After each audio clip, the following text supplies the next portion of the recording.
GBGuns Armory episode 30. Welcome back, and as a reminder, this is a series going over stuff reviewed in the past that may not be the hot topic on all the big channels anymore, but I think it's still worth considering. This is also my chance to give you a little more thoughts and feels, since the main reviews on the main channel are all fact and performance based. This is also your chance to create sort of the Reddit thread, if you will, on these things. Since they've been out for a while, I want to hear from you guys. I want to hear your thoughts or experiences. If you have one of these or shot one of these, let us hear it in the comment section. Let this become a resource for folks looking to learn more about these firearms, about the long-term ownership and the actual where are they now, if you will. Today, we're talking about the Steyr pistols. This one in particular is an M9-A1. Interesting piece. You can see that the slide is very, very short and that the tang lets your hand get way up in there. These also had an interesting trapezoidal sight system. You see that kind of angle there, and the front sight is more of a diamond.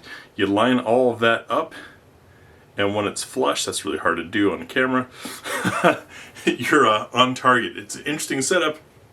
The grip angle is also different. See, the wrist is a little bit more poured forward.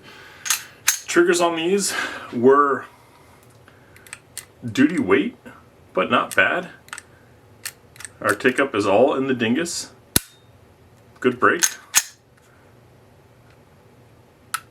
Reset of moderate length, but very soft. But otherwise, a pretty neat setup. I remember seeing these on the hips of Polizei in Germany and Austria when I lived over there, and always wondered what it was, because it has a very ray gun, kind of space gun kind of look. When I got back to the US and then started getting into firearms, got the channel going and everything, I was wondering why I never saw much of these around. You don't see them in gun shops, you don't hear about them much in the news. Finally got my hands on one, shot one, was pretty impressed. Wasn't ultimate, but it's a darn good duty gun. As things progressed and I started to have a little more, I don't know if you'd say weight, but at least credibility within the industry and my ability to talk to companies, I tried really hard to do projects with Steyr, and found, at least in my opinion, that they didn't particularly care about the handguns. Steyr, it seems to me, as a whole, and especially with their very small US presence, is more focused on luxury hunting rifles than anything else, and yet they offer these. And I find that kind of odd. They're obviously a contract gun, or have been a contract gun, because I saw them on the hips of police officers. But why not let it become something in the US market? Is it too expensive to try to compete? Or maybe they knew that production capabilities were nearly capped with contracts and didn't want to invest more? I don't know. I look forward to seeing them at the IWA Classics coming up in February. It's basically the SHOT Show of Europe, if you will.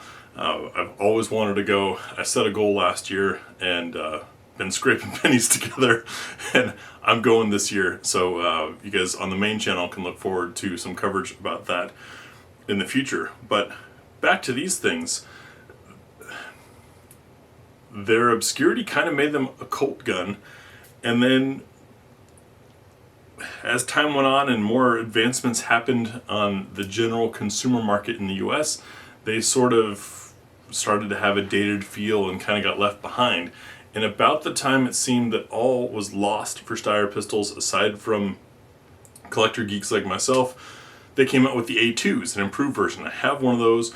We'll maybe do another video on that, but that's one of the few guns I've ever bought that is on the chopping block to be sold. And that's because while they made a lot of updates and improvements to one side, on the other side, I think the old ones shoot better. Maybe that's just a time thing. I really need to take that A2 back out to the range again, put some time through it. Maybe it just needs more break-in. But I was kind of disappointed with the A2, which is bad because it was not inexpensive. What are your thoughts on these things? What's your interpretation as to why we never saw much of them in the US? My fellow gun nerds, this is also a Bubitz design. That angle and short slide it should be a pretty good hint there. Those of you that follow along on my channel for a while know that I like things that are different, and Wilhelm Buwitz is an engineer that has done a lot of interesting improvements and changes for a lot of companies over the years, including the Steyr pistols. But unfortunately, I don't know if it's a resistance that we as a people have to changes. It seems every gun that he's been involved with, aside from the Walthers of course, where things have been done differently, also turned out to not be a success on the US commercial market. It's kind of sad. I have not heard from Steyr in several years. I have no idea what they're up to these days. I plan on bothering them at IWA Classics and seeing maybe what they've got going on there. But a cool gun that I think had a lot of potential.